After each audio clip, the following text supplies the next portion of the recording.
हाँ हाय, ये क्या हाल बना लिया है। शक्ल देखो, लगती ही नहीं कि घर की मालकिन हो। बिल्कुल मासी जैसी लग रही हो।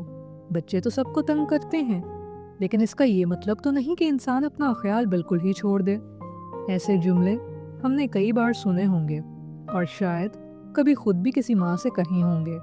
लेकिन वो माँ जो दिन रात बच्चों के पीछे भागती है, उनकी हर बात, हर जिद और हर मसला संभाल कर थक जाती है। आपके ये जुमले सुनकर वो और थक जाती है। फिर ना इसका दिल करता है किसी से बात करने को, ना वो बता पाती है कि उसके दिल में क्या चल रहा है। और तो और ऐसी बातों की वजह से माँ में स्ट्रेस और दीगर जहनी सेहत के मसाइल का खतरा होता है। ऐसे मौके पर आप ये भी कह सकते हैं कि पता है, अभी के दिन बहुत मुश्किल हैं, लेकिन जैसे जैसे बच्चे बड़े होंगे तुम्हारी जिंदगी आसान हो जाएगी। तुम फिर वो सब कुछ कर सकोगी जो तुम्हें खुशी देता है, जैसे तुम्हारे शौक, तुम्हारे पसंद के काम, खुद के लिए वक्त निकालना। याद रखें, आपके अल्फाज किसी का दिल तोड़ भी सकते हैं और जोड़ भी सकते हैं।